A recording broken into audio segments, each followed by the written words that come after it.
Assalamualaikum warahmatullahi wabarakatuh. Good afternoon everyone.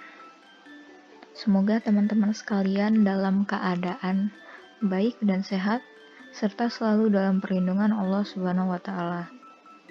Today, I will give you a brief explanation about my own analysis on a poetry called Since Feeling is First by Edward Eslin Cummings, or known as E. Cummings. E. Cummings is an American poet.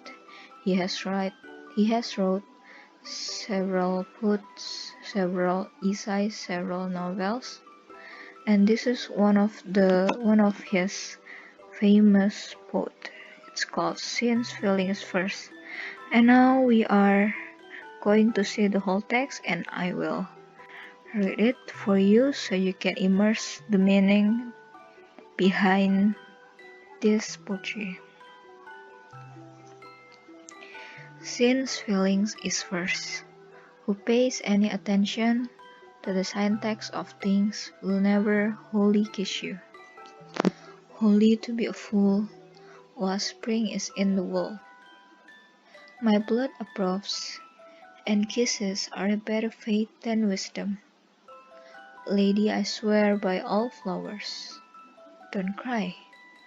The best gesture of my brain is less than your eyelids flutter, which says, we are for each other. Then laugh, leaning back in my arms. For life's not a paragraph, and that, I think, is no parenthesis.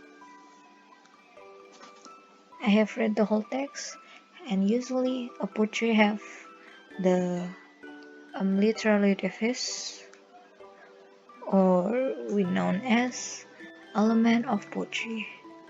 Element of poetry is a set of instruments used to create a poem. So basically, it is to make the poem more lively, more surprising, because every hearers can interpret someone's poetry into their own words, and it is not limited at all. And now we are going to the three main elements in this poetry.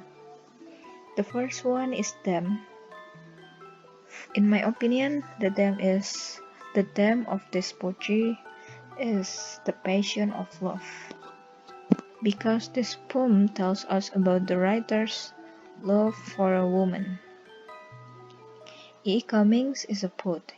He is so used to life being like his writing, his feelings and emotions being written into words, organized and thought out logically. However, when he meets this girl, his emotions take over and he becomes immersed in love and passion. Every poetry must have a them, because them exists in a poetry, for a writer tries to give their readers an insight into how the world works or how they feel life. And now the second element is called metaphor.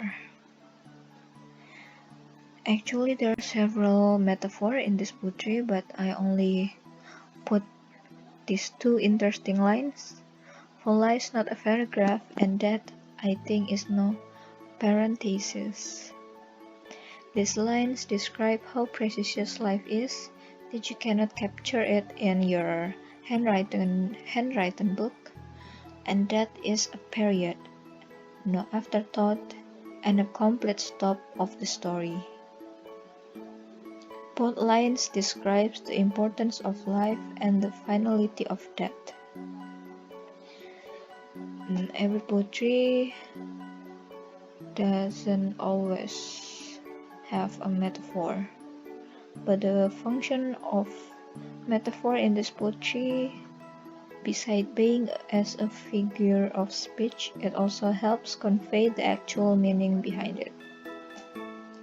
Now we are going to the third element. It is called imagery. Poets use imagery to draw readers into a sensory experience such as touch, smell, sound, and sight. I quoted these lines from the poetry. Then laugh, leaning back in my arms. Then laugh, laugh. Love can be heard by our ears, right? That's why it is counted as senses of sound. The second line, your eyelids flutter, which says we are for each other. Eyelids. Eyelids is the part of our eyes, and it is counted as the senses of sight. Meanwhile, says here count as senses of sound. And now we are going back to the whole text because I've told you that there are several metaphors and several elements in this poetry. Holy to be a fool while spring is in the world. This one. Spring itself symbolizes the new beginning of life, career, or love. And a fool, why is it a fool? Because when people fall in love, they become a fool. And spring here symbolizes the new beginning of love of someone. And which means when someone falls in love, they turn into a fool because it has been proven, right? When you fall in love, all you see is your significant other. You're doing something, it reminds you of your significant other. You always think about them. Now you see this, your eyelids flutter, which says, tadi itu termasuk imagery, but it is also counted as a personification. Why? Because your eyelids flutter, which says, eyelids cannot talk, right? But in this poetry, the writer says that the eyelids talk, the eyelids says.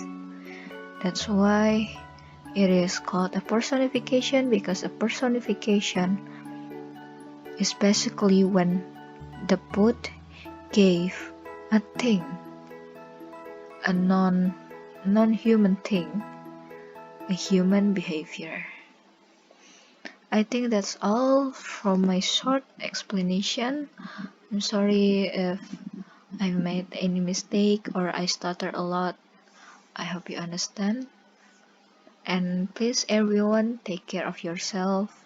Stay in your house, and when you go out, please wear your mask. Wabillahi taufiq wa hidayah. Wassalamualaikum warahmatullahi wabarakatuh.